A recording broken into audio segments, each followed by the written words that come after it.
இயக்குனர் மாரி செல்வராஜ் அவர்களை பேச அழைக்கிறோம். வாங்க சார், உங்களுடைய சக்ஸஸ் ஸ்டோரி கண்டினியூ ஆகுது. நீங்கள் சொன்ன மாதிரி மாமன்னனுடைய சக்ஸஸ் ஜேர்னிலேருந்து ஐ எம் சீயிங் திஸ். இன்னும் வெகு தூரம் நீங்கள் போக வேண்டியது இருக்குது சார். வாழை படத்துடைய சக்ஸஸ் பற்றி, வாழையுடைய வெற்றியை பற்றி ஒரு சில வார்த்தைகள்.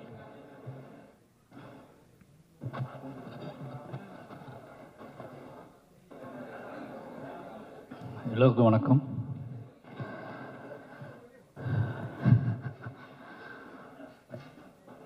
ரொம்ப நன்றி. முதல்ல பத்திரிகை நண்பர்களுக்கும் மீடியா அத்தனை நண்பர்களுக்கும் ரொம்ப நன்றி. ஏன்னா எனக்கு ரொம்ப ஆச்சரியமாக இருந்துச்சு. இந்த விழா நடந்ததுலேருந்து தொடங்கினதுலேருந்து எல்லாருமே வேக வேகமாக பேசிட்டு போயிட்டாங்க. அதுக்கு ஒரே ரீசன் என்ன அப்படின்னா, அந்த படத்தை பற்றி தமிழ் சமூகம் தேவையான அளவு அதிகமான அளவே பேசிட்டாங்க அப்படிங்கிற ஒரு நம்பிக்கையில் தான் அவ்வளோ பேருமே வேக வேகமாக பேசிட்டு போயிட்டாங்க. முதல்ல நான் நன்றி சொல்ல வேண்டியது என் சக தமிழ் சினிமா திரையுலகத்துக்கு தான் சொல்லணும். ஏன்னா அந்த வாழை படத்தை நான் படம் எடுத்து முடிச்சுட்டு இந்த படத்தை எப்படி ப்ரொமோட் பண்ண போகிறோம் அப்படின்னு யோசிச்சுட்டு இருக்கும்போது, சரி ஓகே, முதல்ல நம்ம இண்டஸ்ட்ரி காட்டுவோம். நம்ம இண்டஸ்ட்ரி நம்மளை விரும்பக்கூடிய நல்ல படங்களை ஆதரிக்கக்கூடிய இயக்குநர்கள்ட்ட காட்டுவோம், முதல்ல நடிகர்கள்ட்ட காட்டுவோம், நண்பர்கள்ட்ட காட்டுவோம். அதுக்கப்புறம் இந்த படத்தை அவங்க என்னவா பார்க்குறாங்கன்னு முடிவு பண்ணிட்டு நம்ம வேலையை ஸ்டார்ட் பண்ணணும்னு நினச்சேன். மாரி செல்வராஜ் அப்படிங்கிற இனிமேல் நம்பிக்கை வச்சு நான் அழைத்ததற்காக தமிழ் சினிமாவில் நான் யாரெல்லாம் அழைச்சனோ அத்தனை பேருமே இந்த படத்தை பார்த்தாங்க. இந்த படம் பார்த்தது மட்டும் இல்லாமல் எப்படியாவது இந்த தமிழ் சமூகத்தை இந்த படம் பார்க்க வச்சிடணும் அப்படிங்கிறதுல அவங்க ரொம்ப குறியாக இருந்தாங்க. அது உண்மையிலேயே எனக்கு நினச்சி பார்க்கவே முடியாத ஒரு பெரிய வெற்றி. நான் நினச்சதை விட என்னோடய இண்டஸ்ட்ரி, என்னோடய சக இயக்குநர்களும் சக நடிகர்களும் என்னோடய திரையுலகம் இந்த படத்தை கொண்டாடிய விதம் பெரிய நம்பிக்கை அளிச்சிருக்கு எனக்கு. இந்த வாழை படம் கொடுத்த மிகப்பெரிய வெற்றி அப்படின்னா, மாரி செல்வராஜ் அப்படிங்கிற ஒருத்தனை தமிழ் சினிமா எவ்வளோ நம்புது, அவனோட கதையை, அவனோட வேல்யூவை, அவனோட வாழ்க்கையை, அவனோட நிஜத்தை எவ்வளோ நம்புது அப்படிங்கிறத இந்த படத்தின் மூலமாக நான் தெரிஞ்சுக்கிட்டேன். இந்த படத்தை அவங்க அத்தனை பேரும் அவங்க தான் கொண்டு போய் முதல்ல சேர்த்தாங்க. நிச்சயமாக அத்தனை ஒட்டுமொத்த திரையுலகத்துக்கும் நன்றி சொல்லிக்கிறேன். அதுக்கப்புறம் ஹாட் ஸ்டார் ரொம்ப சாதாரணமாக ஒரு நாள் எங்கேயோ ஃபங்க்ஷனில் பேசிகிட்டு இருக்கும்போது பிரதீப் சார்ட்டையும் நகன்ட்டையும் சும்மா பேசிகிட்டு இருக்கும்போது இப்படி ஒரு லைன் இருக்குது, நான் ஃபஸ்ட்டு பண்ண நினச்சேன், அதை இப்போ பண்ணலான்னு ஆசைப்பட்றேன் அப்படின்னு சொல்லி அப்படியே ஸ்டார்ட் பண்ணி அப்படியே ஆரம்பித்தது தான். வேறு எதுவுமே கேட்கல. மாரி செல்வராஜ் படம் பண்ணுறாரு அப்படின்னு விட்டாங்க. அன்னிலேருந்து இன்றைக்கி வரைக்கும் அவங்க முழு சப்போர்ட். இன்றைக்கி இந்த படம் மிகப்பெரிய வெற்றி அடைஞ்சது மட்டும் இல்லாமல் ஒரு பலமாக என் கூடவே இருக்கிறது இருக்குல்ல, முழுசாக ஒரு படைப்பாளியை நம்புறது இருக்குல்ல, எனக்கு கிடைச்ச எல்லா ப்ரொடியூசருமே அப்படிப்பட்ட ப்ரொடியூசர்ஸ் தான். நிச்சயமாக சொல்லணுன்னா வாழை இவ்வளோ நல்லா வந்ததுக்கு முதல் காரணமே நான் ஒர்க் பண்ண 4 ப்ரொடியூசர்ஸ். அது பரியர்மலை ரஞ்சித் அண்ணா சுதந்திரம் கொடுத்தாரு. அதுக்கப்புறம் கர்ணனில் தானு சார் மிகப்பெரிய சுதந்திரத்தை கொடுத்தாரு. அதுக்கப்புறம் ரெட் ஜெயிண்ட், மாமன்னனில் எல்லாமே என்னோட படமாகவே வர்றதுக்கு காரணம் என்னோடய தயாரிப்பாளர்களும் என்னோட நடிகர்களும் தான்.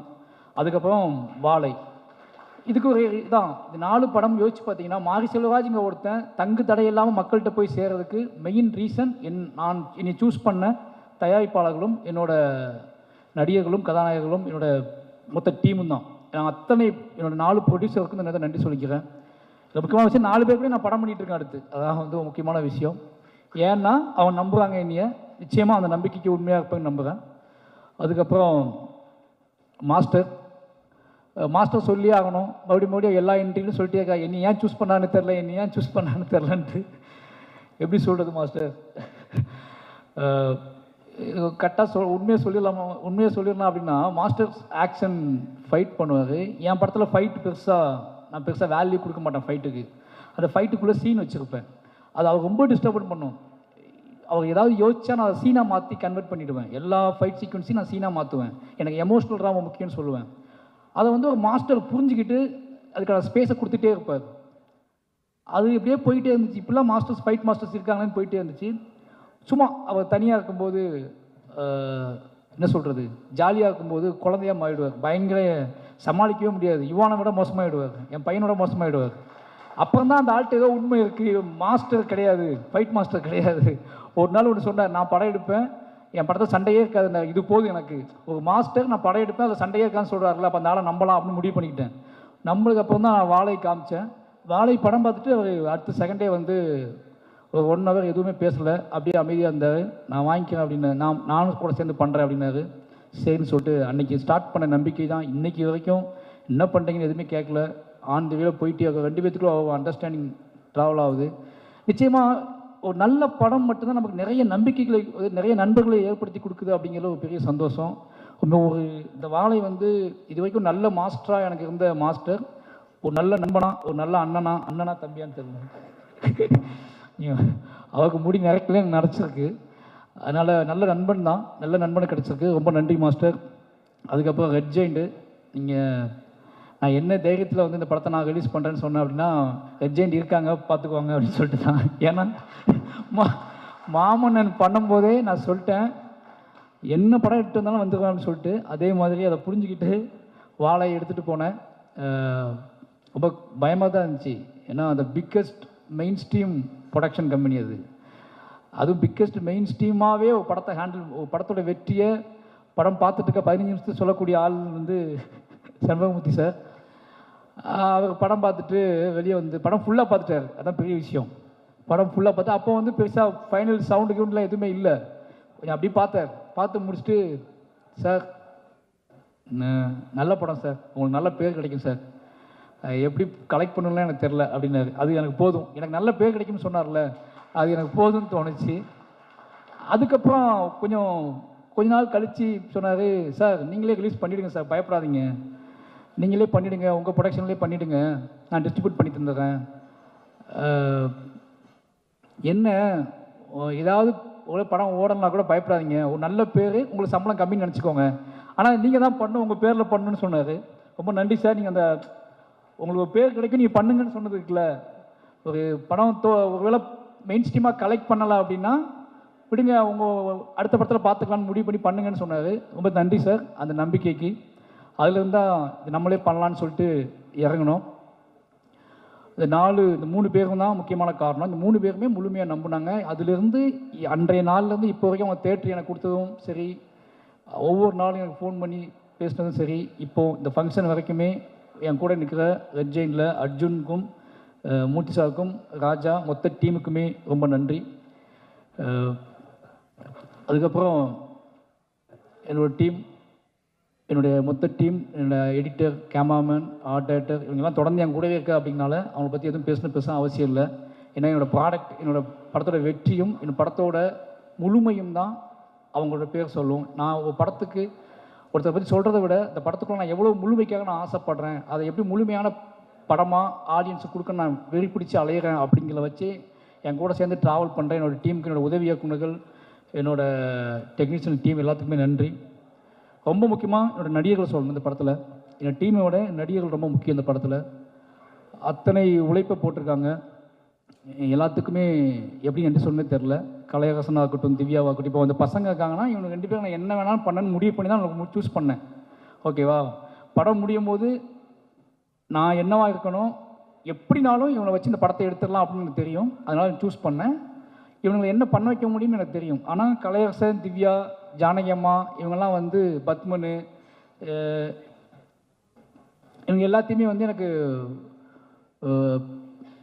எப்படி ஒத்துக்கிட்டாங்க, ஒரு சினிமா ஆர்வத்தில் ஒத்துக்கிட்டாங்க. அதுக்கப்புறம் ஃபுல்லாக தாங்குவாங்களா தாங்க மாட்டாங்களா ஒரு பயம் இருந்துச்சு. பட் அவங்களுக்கும் ஜெயிக்கணும், ஒரு நல்ல படத்தில் இருக்கணும், நம்ம ஒரு அடையாளமாக மாறணும், சினிமாவில் நம்ம பேர் பதியப்படணும் அப்படிங்கிறது அவங்களுக்குள்ள இந்த தாகம் தான். கலையரசனாகட்டும், திவ்யாவாகட்டும், ஒரு சினிமாவை தாண்டி ஷூட் பண்ணும்போது படம் ரிலீஸ் ஆக வரைக்கும் அது சினிமானே தெரியாது. சினிமாவில் இப்போ எந்த ஒரு சினிமாவில் வந்து இப்படி சகதிக்குள்ளேயும் மண்ணுக்குள்ளேயும் சேருக்குள்ளேயும் போட்டு ஒரிஜினல் சுமையை தூக்கி வச்சு நடக்க வைப்பாங்க ஆர்டிஸ்ட்டுகளை. நிறைய அவங்கள துன்புறுத்தியிருக்கேன். நிறைய வந்து என்னோடய ஆர்டிஸ்ட்டுகளுக்கு எப்போ என்ன நடக்கும்னா, எனக்கு அவங்க சொல்லி புரிய வைக்க முடியாது எல்லா நேரத்துலையும். ஒரு படத்தோட வெற்றியில் நம்ம புரிய வச்சுக்கலாம்னு நினைப்பேன். ஒரு படத்தோட மக்களோட ஆதரவில், மக்கள் கொண்டாடுற விதத்தில் என்னோடய நடிகர்களுக்கு என்னோட வேதனையோ என்னோட ஆசையோ எதையோ ஒன்று கடத்திடலாம்னு நினைப்பேன். அது என்னோடய எல்லா படத்துலையுமே நடந்திருக்கு. என்னோடய எல்லா படத்துலையுமே நடிகர்களோட எனக்கு முகன் வந்திருக்கு. ஆனால் என்னோடய படத்தோட வெற்றியும் அதோட மக்கள் கொடுக்குற கொண்டாட்டமும் தான் அதை மாற்றிருக்கு. அது பெரியர் பெருமாள்லேருந்து இந்த படத்துக்கு நடந்திருக்கு. அப்புறம் நிக்கிலா விமலும் அப்படி தான். என்ன அப்படின்னா ஒரு ஒரு நடிகரை வந்து நம்ம வந்து அவங்க வேறு படத்துக்காக சூஸ் பண்ணது. நான் கர்ணனுக்கு பேசினது, அதுக்கப்புறம் மாமன்னன், அப்படியே பண்ணாமல் போய் வாழையில் போட்டு அவனுக்கு ஒரு சின்ன தயக்கம் இருந்துச்சு. ஏதோ சின்னதாக ஓடிடிக்கு ஏதோ படம் பண்ணுறா, நம்மளை போட்டு விட்டாங்க போல் அப்படின்னு சொல்லிட்டு டவுட் இருந்துச்சு. எனக்கு அதை சொல்லி புரிய வைக்க முடியல. இது சின்ன படம் இல்லை, இதுதான் என் வாழ்க்கையில் நான் எடுக்கணும்னு நினச்ச பெரிய படம்னு சொல்லி எனக்கு அவங்ககிட்ட சொல்லிட்டேன். ஒரு நாள் அவங்க நம்பி பண்ணாங்க. நிறைய என்ன சொல்கிறது, இந்த கதையை உள்வாங்கிக்கிட்டு ஓகே இது ஏதோ நடக்க போகுது இந்த படத்தின் மூலமாக நினச்சி நம்பினாங்க. நம்பி நிறைய பேர் கேட்டாங்க, இந்த இடத்துல சொல்லணும்னு நினைக்கிறேன், ஏன் அந்த கிளைமாக்ஸில் டீச்சர் வந்துக்கலாமே என்கிட்ட கேட்டாங்க. மொத்த மீடியாவுமே என்கிட்ட கேட்டுச்சு. எல்லா படம் பார்த்துட்டு பிடிச்சவங்கலாம் டீச்சர் எங்கே போனாங்கன்னு கேட்டாங்க. டீச்சர் டேட் இல்லை எனக்கு, ஓகேவா? ஏன்னா அந்த ஷூட் எடுத்ததே, அந்த கடைசி பாட்டு நான் எடுத்ததே மொத்த படமும் ஷூட்டிங் முடித்து எடிட் பண்ணி லாக் பண்ணி 1.5 வருஷம் கழிச்சு தான் எடுத்தேன். 1 வருஷம் கழிச்சு தான் அந்த ஷூட்டிங் எடுத்தேன். 2 நாள் ஷூட்டிங்கு ஏதோ முழுமை அடையாமல் இருக்குது. இந்த மொத்த படத்தையும் பார்த்துட்டு வெளியே போகிறவன் என்ன கொண்டு போவான், அவனை நான் எப்படி அவனுக்குள்ளே ஒரு இசையின் வழியாக அவனை செட்டில் பண்ணி அவனுக்குள்ளே எமோஷனில் கடத்தி வீட்டுக்கு போகும்போது அவன் வந்து இது ஒரு பாடலாக எடுத்துகிட்டு போகணும், வெறுமனே அழுகை எடுத்துகிட்டு போயிடக்கூடாது. ஒரு படம் முடிஞ்சு வெளியே போகிறான்னா அவன் இதை கலையாக எடுத்துகிட்டு போகணும், ஒரு பாடலாக எடுத்துகிட்டு போகணும், முணுமுணுத்துக்கிட்டே போகணும்னு ஆசைப்பட்டு தான் அந்த பாடல் 1 வருஷம் சந்தோஷம். ரொம்ப லேட்டாக தான் சார் ஸ்டார்ட் பண்ணோம். இந்த படம்லாம் முடிஞ்சு இந்த பாட்டே இல்லை, பாதவத்தி சாங்கே இல்லை. ஒரு வருஷம் கழிச்சு தான் அந்த பாட்டை நான் முடிவு பண்ணுறேன். அதுக்கு அவசரமாக ஷூட் பண்ண பிளான் பண்ணோம். படம் ரிலீஸுக்கு அவங்க டேட் இல்லை. நான் அதை ஷூட் பண்ண முடிவு பண்ணும்போதே அந்த அம்மா மடியில் சிவனஞ்சன் படுத்துப்பான், அது டீச்சர் மடியில் தான் படுத்துக்கணும்னு நான் ஆசைப்பட்டு ஷார்ட் யோசிச்சிருந்தேன். ஒருவேளை அது நடந்திருந்தால் இன்றைக்கி நிறைய பேர் கேட்ட கேள்விகளுக்கும் மோசமான சில விஷயங்களுக்கெல்லாம் வந்து பதில் சொல்கிற மாதிரி இருந்திருக்கும். அந்த ஷார்ட் நான் எடுத்திருந்தோம்னா அது மிஸ் பண்ணிட்டேன். என் லைஃப்பில் ரொம்ப நான் வருத்தப்பட்டது வந்து அதுக்கு தான். என்னோடய ஆசிரியர் அந்த இடத்துல இல்லாமல் எனக்கு இருந்தாங்க, ஒரு நிஜ வாழ்க்கையில் இருந்தாங்க. நிஜ லைஃப்பில் நிஜ கதையில் இன்னும் அத்தனை ஆசிரியர்களுமே அத்தனை பிணங்களும் அத்தனை உடல்களும் அடக்கம் செய்யும் வரைக்கும் என்னோடய ஒட்டுமொத்த டீச்சரும் அந்த இறுதி நாள் அந்த வாழைத்தோப்புக்குள்ளே உட்காந்துருந்தாங்க. அவ்வளோ பேருமே அழுதுகிட்டு. என்னோடய அத்தனை ஆசிரியர்களுக்கும் நேரத்தை நன்றி சொல்லிக்கிறேன். அது தவிர்க்க முடியாத காரணத்தினால அந்த இடத்துல நான் ஆசிரியர் வைக்க முடியல. ரொம்ப நன்றி. அதுக்கப்புறம் என்னோடய ஊர் மக்கள், ஒவ்வொரு படத்தையும் நான் சொல்லிகிட்டே இருக்கேன், நான் படம் பண்ணுறதே என் ஊருக்காக தான் பண்ணுறேன், என் ஊர் மக்களை அங்கேருந்து வெளியே கொண்டு வரது தான் பண்ணுறேன். அவங்க இன்றைக்கி இந்த என்னோட எல்லா மேடையிலையும் என் ஊர் மக்கள் கொண்டாடப்படுறதும் அவங்க எல்லா படத்துலையும் சீல்டு வாங்குறதை விட ஒரு சந்தோஷம் என்ன இருக்குது இப்போ எனக்கு. இது ஒரு மிகப்பெரிய சந்தோஷம் எனக்கு.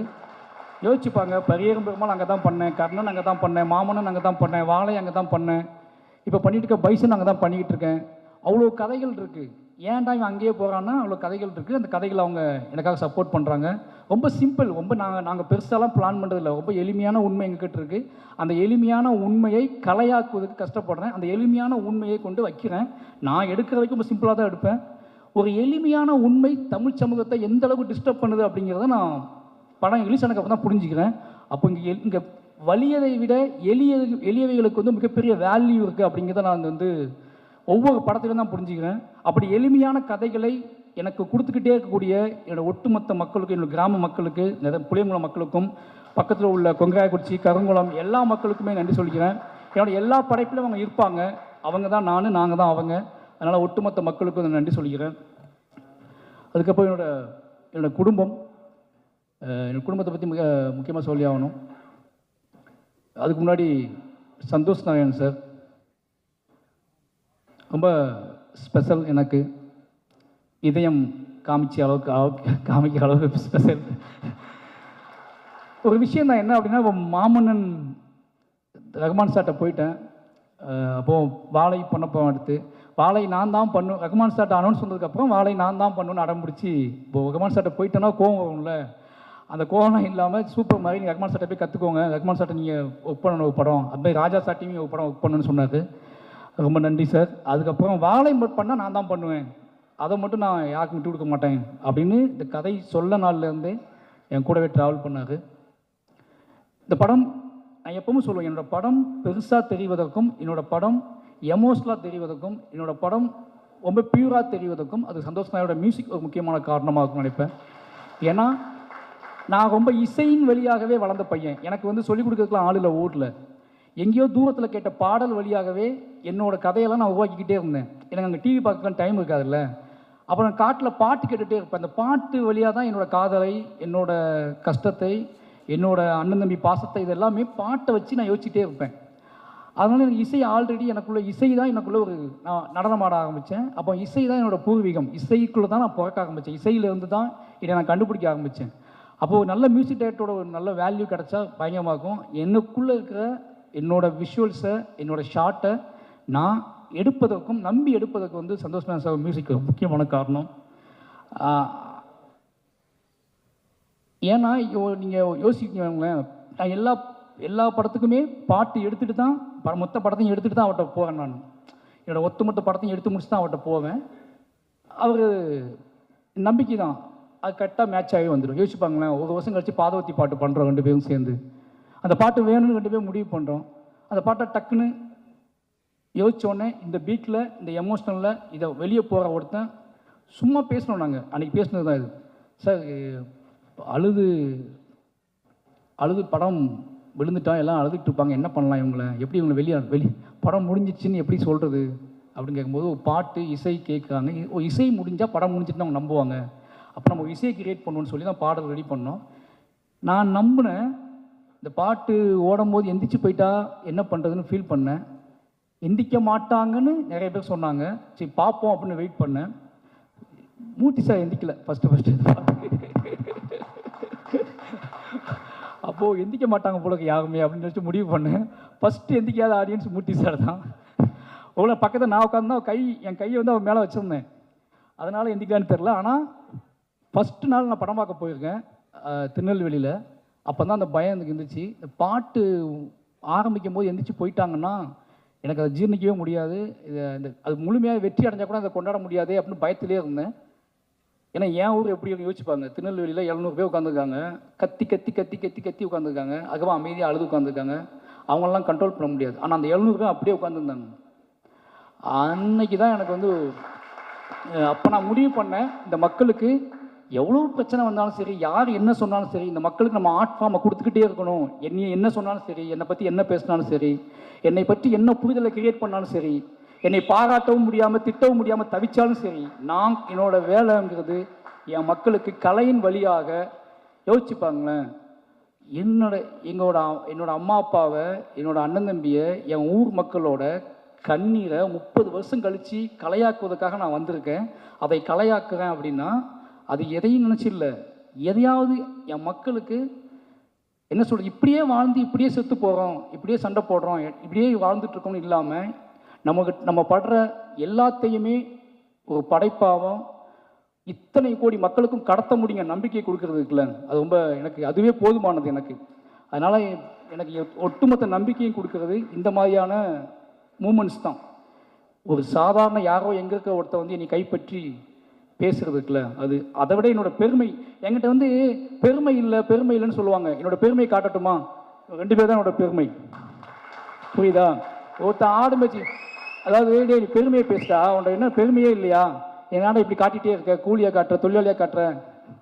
என் கதை, நான் கூலியாக தான் இருந்தேன், தொழிலாளியாக தான் இருந்தேன், சாப்பாட்டுக்கு வழி இல்லாமல் தான் இருந்தேன். திருப்பி நீ வந்து அப்போ 30 வருஷம் முன்னாடி உன் பாட்டன் முப்பாட்டம் வாழ்ந்தான், அவனை பற்றி எடுனா நான் ஏன் எடுக்கணும்? அவனை பற்றி எனக்கு அவனுக்கு என்ன பஞ்சாயத்து இருக்குது, என்ன பிரச்சனை இருக்குது? அவனை எடுத்து காட்டி எனக்கு என்ன ஆக போகுது? எனக்கு நான் தான் பெருமை. என்னோட கண்ணீரும் என்னோட கவலையும் நான் ஆட்பாமை மாற்றினல, அதுதான் என்னோட பெருமை. எனக்கு அப்புறம் அதே ஊரில் இருந்து 2 பேர்த்த கூட்டி வந்து இந்த மேடையில் நிப்பாட்டியிருக்கேன்ல, இதுதான் என்னோட பெருமை. ஓகேவா? இவன் 2 பேர்த்த உருவாக்குவான், இவன் நிச்சயமாக 2 பேர்த்த உருவாக்குவான். இன்னும் இத்தியான மனிதர்கள் உலகளாவி போய்கிட்டே இருப்பானுங்க. இன்னைக்கு வந்து கனடாவில் இருந்து அமெரிக்காவில் வந்து பேசுகிற தமிழர்கள், அந்த பையன் கூட நீங்கள் எப்போவாது வெளிநாட்டுக்கு வந்தீங்கன்னா அந்த பசங்களை விட்டு வந்துடாதீங்க, கூட்டிட்டு வாங்கன்னு சொல்கிறாங்கல்ல, இதுதான் எங்களோட வெற்றியாக நாங்கள் பார்க்குறேன். எனக்கு என்ன அப்படின்னா, இது ஏன் இவ்வளோ சொல்கிறேன் அப்படின்னா, எனக்கு ரொம்ப முக்கியம் வந்து என்னை தொந்தரவு செய்வது. இப்போ வந்து நான் உள்ள என்ட்ரியான உடனே ஒருத்தர் பேச மாட்டேங்குது, பிரபல நண்பர் தான் அவர் கேட்டார், எல்லாத்துக்கும் பதில் சொல்லுவீங்களான்னு கேட்டார். எல்லா படமும் வெற்றி அடையுது, ஓகேவா, மக்கள் கொண்டாடுறாங்க. முன்னாடி ஒரு 500 பேர் நின்றுட்டு நிறைய கேள்விகளை உருவாக்குறாங்க. அந்த 500 பேரும் என்னை பின்வாங்க வைக்கலாம்னு நினைக்கிறாங்க. நிச்சயமாக சொல்கிறேன், நான் முட்டி மோதி நிறைய இலக்குகளை தாண்டி வந்திருக்கேன்.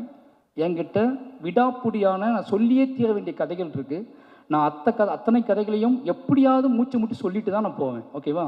நான் போகலான்னு முடிவு பண்ணும்போது, நான் கிளம்பலான்னு முடிவு பண்ணும்போது நான் நிறைய பேர்த்த உருவாக்கியிருப்பேன்.